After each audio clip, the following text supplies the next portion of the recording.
लूका बाब नंबर 11। दुआ किस तरह करनी है। एक दिन ईसा कहीं दुआ कर रहा था। जब वो फारिग हुआ तो उसके किसी शागिर्द ने कहा, खुदाबंद हमें दुआ करना सिखाएं, जिस तरह यहया ने भी अपने शागिर्दों को दुआ करने की तालीम दी। ईसा ने कहा, दुआ करते वक्त यूं कहना, ए बाप, तेरा नाम मुकद्दस माना जाए, तेरी बादशाही आए, हर रोज़ हमें हमारी रोज़ की रोटी दे, हमारे गुनाहों को माफ़ कर, क्योंकि हम भी हर एक को माफ़ करते हैं जो हमारा गुनाह करता है, और हमें आजमाइश में न पड़ने दे। मांगते रहो। फिर उसने उनसे कहा, अगर तुम में से कोई आधी रात के वक्त अपने दोस्त के घर जाकर कहे, भाई मुझे 3 रोटियां दे, बाद में मैं ये वापस कर दूंगा, क्योंकि मेरा दोस्त सफ़र करके मेरे पास आया है और मैं उसे खाने के लिए कुछ नहीं दे सकता। अब फ़र्ज़ करो कि ये दोस्त अंदर से जवाब दे, मेहरबानी करके मुझे तंग न कर, दरवाजे पर ताला लगा है और मेरे बच्चे मेरे साथ बिस्तर पर हैं, इसलिए मैं तुझे देने के लिए उठ नहीं सकता। लेकिन मैं तुमको ये बताता हूँ कि अगर वो दोस्ती की खातिर न भी उठे तो भी वो अपने दोस्त के बेजा इसरार की वजह से उसकी तमाम ज़रूरत पूरी करेगा। चनाचे मांगते रहो तो तुमको दिया जाएगा, ढूंढते रहो तो तुमको मिल जाएगा, खटखटाते रहो तो तुम्हारे लिए दरवाज़ा खोल दिया जाएगा। क्योंकि जो भी मांगता है वो पाता है, जो ढूंढता है उसे मिलता है, और जो खटखटाता है उसके लिए दरवाज़ा खोल दिया जाता है। तुम बापों में से कौन अपने बेटे को सांप देगा अगर वो मछली मांगे, या कौन उसे बिच्छू देगा अगर वो अंडा मांगे? कोई नहीं।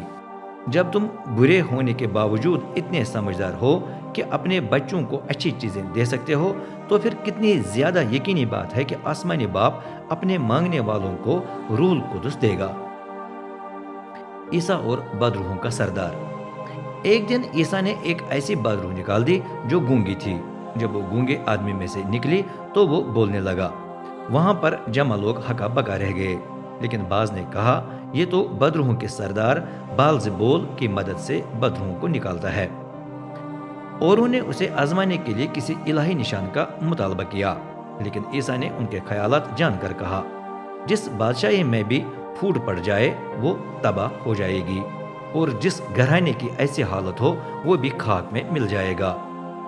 तुम कहते हो कि मैं बालज़ेबूल की मदद से बदरूहों को निकालता है, लेकिन अगर इब्लिस में फूट पड़ गई है तो फिर उसकी बादशाही किस तरह कायम रह सकती?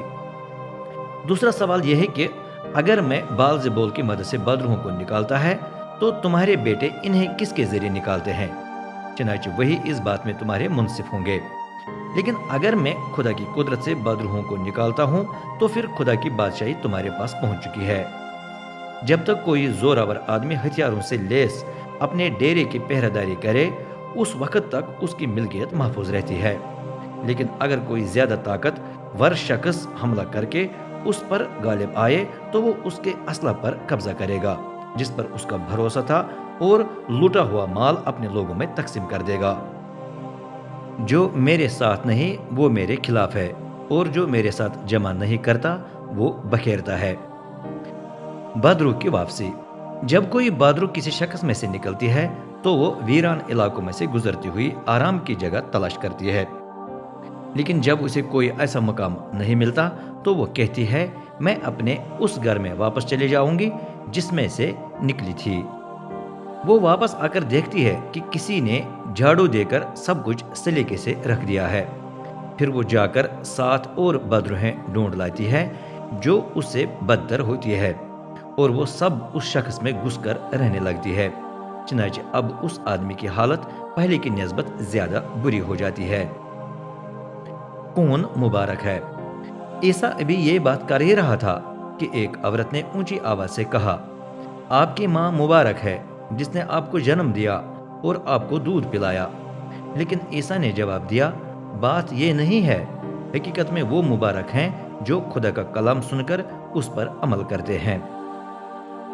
इलाही निशान का तकाजा। सुनने वालों की तादाद बहुत बढ़ गई तो वो कहने लगा, ये नस्ल शरीर है क्योंकि ये मुझसे इलाही निशान का तकाजा करती है। لیکن اسے کوئی بھی الہی نشان پیش نہیں کیا جائے گا سوائے یونس کے نشان کے، کیونکہ جس طرح یونس نینوا شہر کے باشندوں کے لیے نشان تھا، بالکل اسی طرح ابن آدم اس نسل کے لیے نشان ہوگا۔ قیامت کے دن جنوبی ملک سبا کی ملکہ اس نسل کے لوگوں کے ساتھ کھڑی ہو کر انہیں مجرم قرار دے گی، کیونکہ وہ دور دراز ملک سے سلیمان کے حکمت سننے کے لیے آتی تھی، جبکہ یہاں وہ ہے جو سلیمان سے بھی بڑا ہے۔ اس دن نینوا کے باشندے بھی اس نسل کے لوگوں کے ساتھ کھڑے ہو کر انہیں مجرم ٹھہرائیں گے، کیونکہ یونس کے اعلان پر انہوں نے توبہ کی تھی، جبکہ یہاں وہ ہے جو یونس سے بھی بڑا ہے۔ بدن کی روشنی۔ جب کوئی شخص چراغ جلاتا ہے تو نہ وہ اسے چھپاتا نہ برتن کے نیچے رکھتا، بلکہ اسے شمعدان پر رکھ دیتا ہے تاکہ اس کی روشنی اندر آنے والوں کو نظر آئے۔ تیری آنکھ تیرے بدن کا چراغ ہے، اگر تیری آنکھ ٹھیک ہو تو تیرا پورا جسم روشن ہوگا، لیکن اگر آنکھ خراب ہو تو پورا جسم اندھیرا ہی اندھیرا ہوگا۔ خبردار، ایسا نہ ہو کہ جو روشنی تیرے اندر ہے وہ حقیقت میں تاریکی ہو۔ چنانچہ اگر تیرا پورا جسم روشن ہو اور کوئی بھی حصہ تاریک نہ ہو تو پھر وہ بالکل روشن ہوگا، ایسا جیسا اس وقت ہوتا ہے جب چراغ تجھے اپنے چمکنے دمکنے سے روشن کر دیتا ہے۔ فریسیوں پر افسوس۔ عیسیٰ ابھی بات کر رہا تھا کہ کسی فریسی نے اسے کھانے کی دعوت دی، چنانچہ وہ اس کے گھر میں جا کر کھانے کے لیے بیٹھ گیا۔ میزبان بڑا حیران ہوا کیونکہ اس نے دیکھا کہ عیسیٰ ہاتھ دھوئے بغیر کھانے کے لیے بیٹھ گیا، لیکن خداوند نے اس سے کہا، دیکھو تم فریسی باہر سے ہر پیالے اور برتن کی صفائی کرتے ہو، لیکن اندر سے تم لوٹ مار اور شرارت سے بھرے ہوتے ہو۔ نادانو، خدا نے باہر والے حصے کو خلق کیا تو کیا اس نے اندر والے حصے کو نہیں بنایا؟ چنانچہ جو کچھ برتن کے اندر ہے اسے غریبوں کو دو، پھر تمہارے لیے سب کچھ پاک صاف ہوگا۔ فریسیو، تم پر افسوس، کیونکہ ایک طرف تم پودینہ، سداب اور باغ کی ہر قسم کی ترکاری کا 10واں حصہ خدا کے لیے مخصوص کرتے ہو، لیکن دوسری طرف سے تم انصاف اور خدا کی محبت کو نظر انداز کرتے ہو۔ لازم ہے کہ تم یہ کام بھی کرو اور پہلا بھی نہ چھوڑو۔ فریسیو، تم پر افسوس، کیونکہ تم عبادت خانوں کی عزت کی کرسیوں پر بیٹھنے کے لیے بے چین رہتے اور بازار میں لوگوں کا سلام سننے کے لیے تڑپتے ہو۔ ہاں، تم پر افسوس، کیونکہ تم پوشیدہ قبروں کی مانند ہو جن پر سے لوگ نادانستہ طور پر گزرتے ہیں۔ شریعت کے ایک عالم نے اعتراض کیا، استاد، آپ یہ کہہ کر ہماری بھی بے عزتی کرتے ہیں۔ عیسیٰ نے جواب دیا، تم شریعت کے عالموں پر بھی افسوس، کیونکہ تم لوگوں پر بھاری بوجھ ڈال دیتے ہو جو مشکل سے اٹھایا جا سکتا ہے۔ نہ صرف یہ بلکہ تم خود اس بوجھ کو اپنی ایک انگلی بھی نہیں لگاتے۔ تم پر افسوس، کیونکہ تم نبیوں کے مزار بنا دیتے ہو، ان کے جنہیں تمہارے باپ دادا نے مار ڈالا۔ اس سے تم گواہی دیتے ہو کہ تم وہ کچھ پسند کرتے ہو جو تمہارے باپ دادا نے کیا، انہوں نے نبیوں کو قتل کیا جبکہ تم ان کے مزار تعمیر کرتے ہو۔